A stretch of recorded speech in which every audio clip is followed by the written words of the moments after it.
Hello students, I am Atul Sharma. I am a faculty of anthropology and today we will be doing the topic meaning and scope of anthropology. Before understanding or before moving forward, let us move to first consider the example.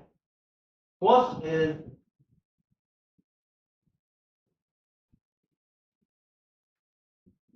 study of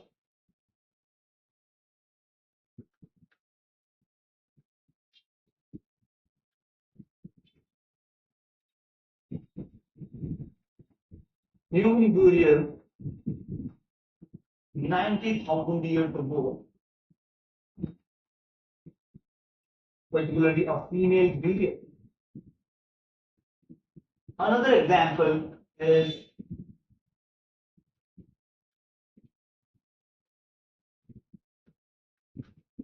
the study of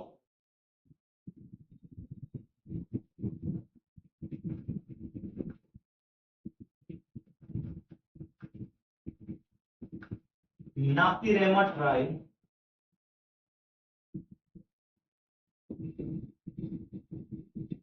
of America, and this is in Peru, which is in South America.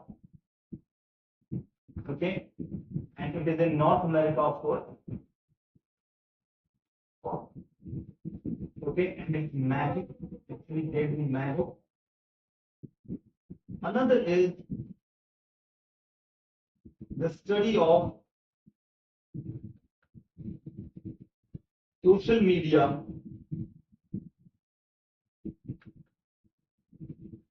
behavior of humans, and another is the study of apes or primates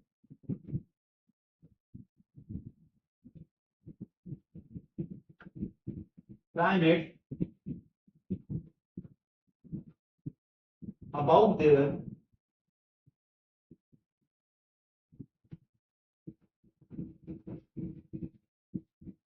behavior and communication.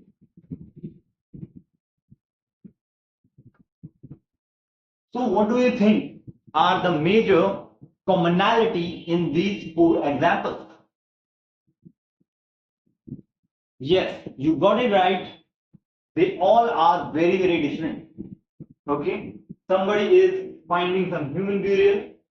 Unless you know the detail, you won't be able to tell whether what they are trying to find. It is a burial 9,000 years ago of a female found in Peru, which is in South America. Okay. Similarly, Nasirema tribe. This is a particular tribe in North America who do some magic rituals. Okay, and they do some body change and kind of basically, and you can understand through the word tribe that they are basically about some and some kind of primitive kind of rituals. Okay, similarly, there is social media behavior, like for example, creating avatars. Okay, you create some online avatar, virtual reality avatars. Okay, that can be studied, and study of apes, which is nothing but an animal. Okay, but all these have one thing in common, and which is that they all are subjects of anthropology. Okay, very, very important. Anthropology, because anthropology, if we see, it is a very vast discipline. Okay, and it is very interesting as well because it looks at lot of diversity that you can see in these examples. Okay, it is very, very, a unique subject, unique discipline, because it has lot of very unique peculiar details to be studied. Okay, now let us move to actually studying the study of subject as called anthropology.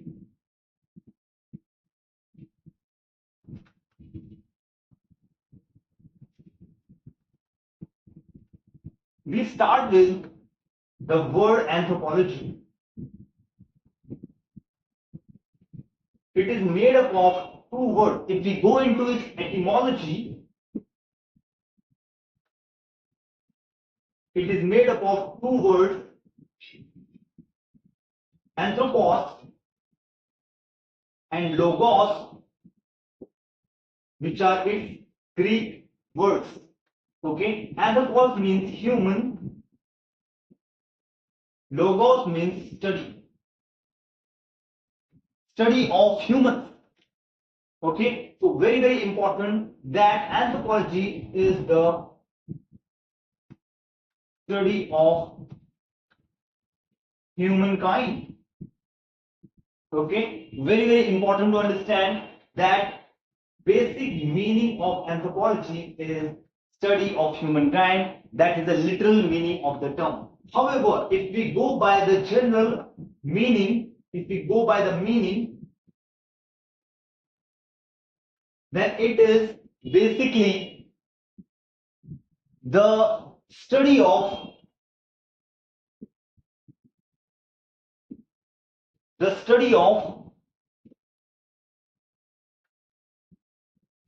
evolution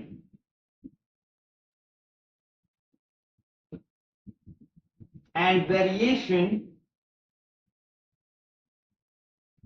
of humans across space and time.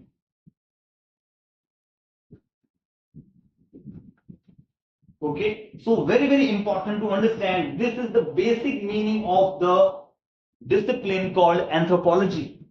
Here you have many terms in this time.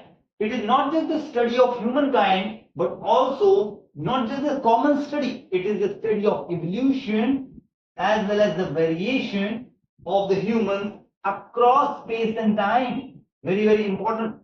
Okay, it is not just the evolution but also variation across space and time, because what it shows that there is evolution of humans. Okay, how they evolved and what is the evolution. Okay, evolution of two things, that is the physical and cultural, or you can call biological or physical evolution and cultural evolution. What is biological evolution? Biological evolution, we very well know, like there were first monkeys were there, and then they lead to the humans. You can have this kind of human, okay, which is in a standing position, and the monkey is in a quadruped position. Okay, so this kind of evolution over the course of millions of years, that led to the study of evolution, the physical evolution or the biological evolution of humans over the space and time. So this particular condition that will be applied to each and every term. Okay, so it will be applied like biological evolution from maybe monkeys, as we very well know, are ancestors. If they are ancestors, that is also debatable. On the other hand, the development and evolution of the cultural aspects of the humans as well. Human culture. What is human culture? Culture is anything that we see as development for the survival of the human beings. That is called culture. Okay, particularly the culture is that aspect which is basically modification of environment for one's own purpose, one's own survival. Okay, so that is called culture. Okay, maybe it is for food. You have some tools. Okay, you break some figs. Okay, you have some branches of the maybe trees, and that led to creation of some weapons. Okay, to kill some animals in the ancient times. Okay, you very well know that there are different kind of cultural elements. Cultural elements like I am wearing this shirt. This cloth is also a cultural, result, cultural evolution ka result. Okay, cultural evolution, like for example, maybe in the early times, the early hunter gatherers, they did not wear these shirts. They were wearing like maybe animal skin, and later over the course of time they led to development of cotton, and cotton led to the creation of this yarn, and then yarn led to the cotton of weaving, and then weaving the yarn into some particular clothes. Okay, so that is your cultural development. That also took thousands of years. Okay, so very important. Now we move to the variation. Variation again in these aspects as well. Okay, physical variation. Humans look different across the world. Okay, they are very different in various parts of the world, and that shows that there is again across space and time. Maybe in the past they also look different. The Neanderthal, the humans that were before the Homo sapiens, they were Neanderthal. So in the Neanderthals, they looked very different. They had great variety. Okay, and they lived differently. They had different culture. Okay, similarly, that variation is also studied in anthropology. Okay, and how it changed across space. What does it mean by space? It is about the geography. Geography means maybe in the polar regions they were differently having all kinds of different adaptations. Maybe in the equatorial they have different habits. Okay. Similarly, if you take the time, early times very different. Now it is very different. Maybe in the ice age there was a different kind of adaptation that was seen in this case. Okay. So there could be many examples you can take.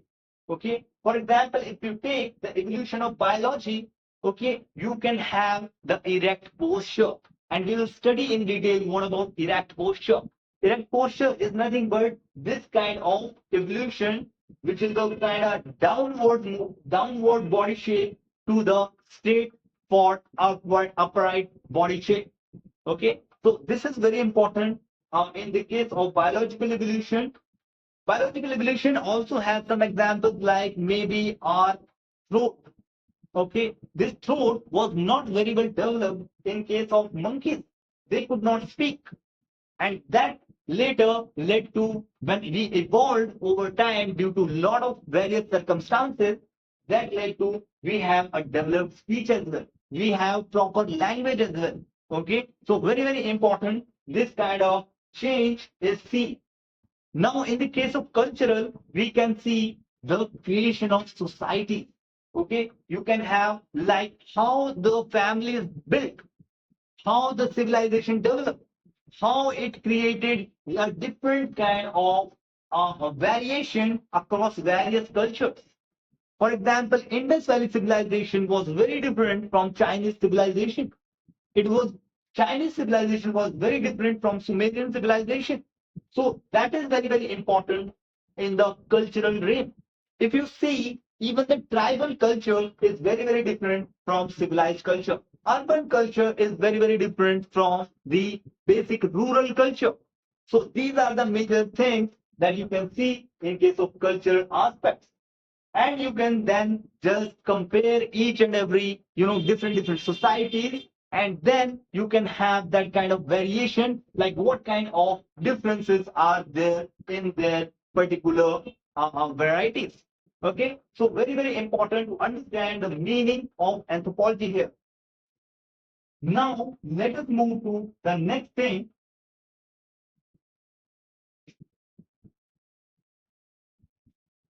in anthropology, which is basically the part where we try to study the various branches of anthropology. Okay, so first branch is biological anthropology.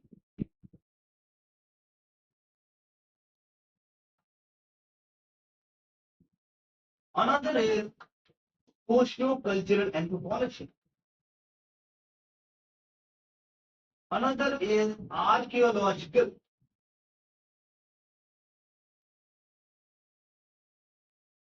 And finally, it is linguistic. So these four branches create the holistic aspect of anthropology. Okay, so this shows that there are a lot of things being studied in the subject or discipline of anthropology. Okay, in the biological anthropology, we have already discussed the human biology and its evolution and variation across space and time. Similarly, in the socio-cultural anthropology, we try to study particular social institution, social ritual, social custom. Okay, and for example, it may be about marriage. How was marriage? How was marriage in the early times? Or was there any marriage or not? Okay, what kind of association was between the male and female?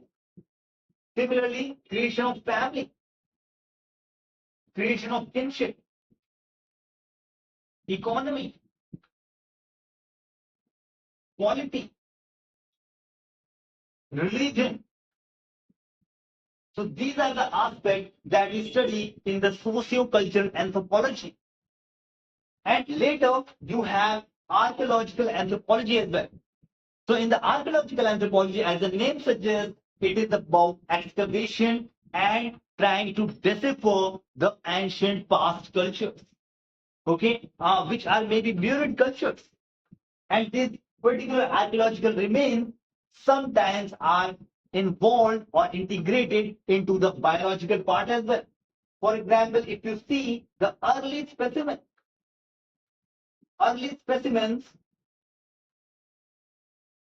of maybe primates, and you should know that primates are none but the parts, the basic ancient inherited ancestors of humans, because we belong to the class primate. That is the class under the particular taxonomical classification. Okay, so very, very important that archaeological remains are basically excavated possibly in the form of fossils. Okay, so these fossils are studied under archaeological anthropology, and it tries to again do the same thing. It is trying to understand the variation and evolution of human biology and culture. Okay, so very, very important. And finally comes the linguistic part. In the linguistic part, very, very important that you have the human language, and not just the human language, but also its evolution from the primate as well. Because if we see that human language, and if we consider our ancestors, maybe apes may have some language, but they have majorly not much of a specific language or different hoots, maybe some tricks. Okay, what they do, how they communicate about with each other about some threat, or maybe for some food, how to come together, how to hunt. Like in case of chimpanzees, nobody will think that actually chimpanzees are very violent. Okay, but they are very violent, and they are very, very groupistic people. They are actually, these animals are basically the very, very organized in their behavior, how they basically try to find out their food, how they collaborate with each other to hunt any particular animal. Okay, so this is the thing that we discuss in human language. We discuss about the syntax, linguistics, particular development of the throat, and its particular aspects, which are important in the understanding of anthropology. And we will see these particular branches in more detail later. Now, after you know that anthropology has so much of a vast area, let us move to another part, which is the aims of anthropology. Why do we study? Why do we study anthropology? Anthropology, why? Why do we need anthropology? Okay, so very, very important that anthropology has several aims on its shoulders. First is that it seeks to remove superstition and biases. This is a new aspect that you have not seen till now. For example, I want to give you the example which I gave in the first slide, in the beginning, that there was a particular burial was found, which was a 9,000-year-old burial of a female in Peru. And what was the burial? I did not give you much of information about that. But actually, that burial was found with hunting equipments. Hunting equipments with a female. Can anybody think how would a female would be doing hunting? But in that time, in general, people have in general, having equality of work. Okay, they did not have that much of bias. But nowadays, if you see, there is some kind of bias that is seen in case of genders. Okay, so anthropology tells you that no, this bias is wrong. This is a bias actually. You're trying to create a kind of stereotype behind the work or the division of labor among the sexes. Okay, so very, very important that here it tries to remove superstitions and biases. Similarly, another one became the gender bias, another is cultural bias. For example, a tribe living in forests. In case of India, you can take any example, Gond tribe. They live in the forest in the central India. And what happens? They are considered as primitive culture. They are considered as unequal culture. Like, for example, they are lower than the civilized people like us, possibly. However, anthropology says no, they are just more adapted humans according to their own circumstances. So, for example, if the Gond tribe is living like without clothes and they do not have much of an education, the reason is their cultural adaptation. Their circumstances do not require, their economy do not require them to get some particular specific kind of education. And whatever education they have is basically an education, a knowledge that is transferred over generations, that is basically to survive in their own forest environment. Okay, so this kind of thing you can see in case of Moors or any other tribe. Okay, so very, very important the same. Another very important thing about this particular aim is the racial bias. You have heard about racism, which is a very derogatory term. Like there are some races which are superior, there are some races which may be inferior. That kind of argument is done by racist people. Okay, but anthropology says no, there are no superior or inferior races. Human beings are equal. Okay, so this is the main, and we'll study about it more. This is the main aim of anthropology. Second is to study the different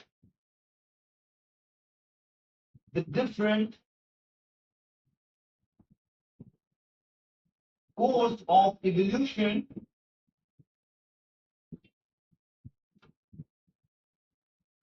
among humans.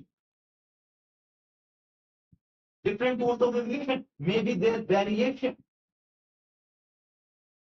and diversity. Because every different kind of evolution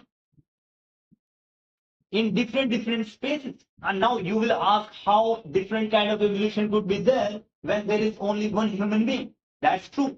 However, there could be different kinds of evolution in different regions.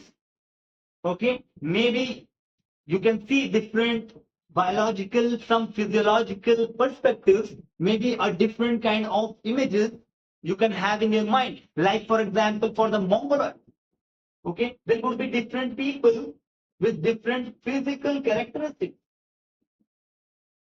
For example, Mongoloids have different physical features. Negroids are different. And similarly, Australoids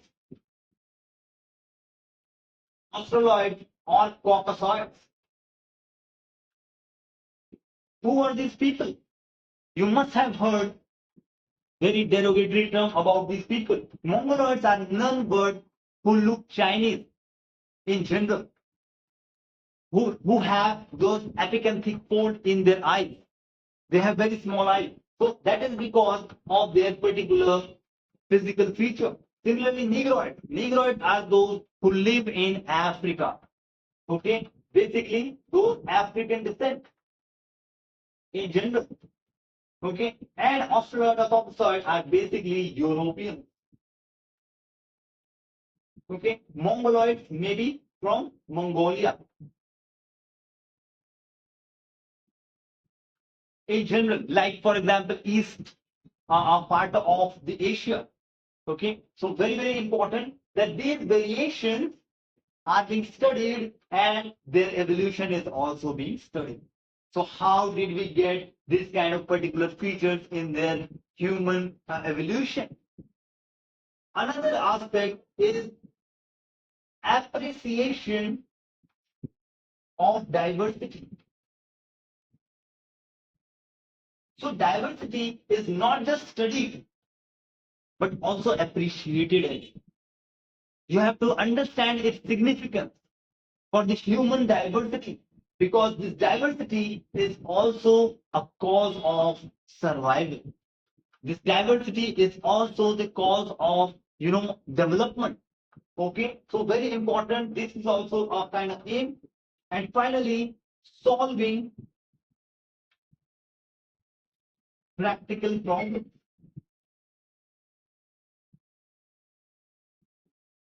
Solving practical problems of society.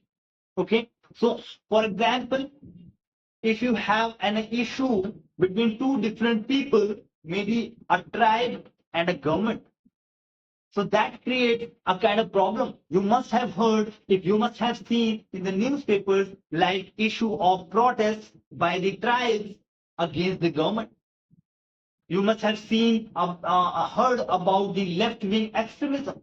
So here, anthropologist has the task for itself.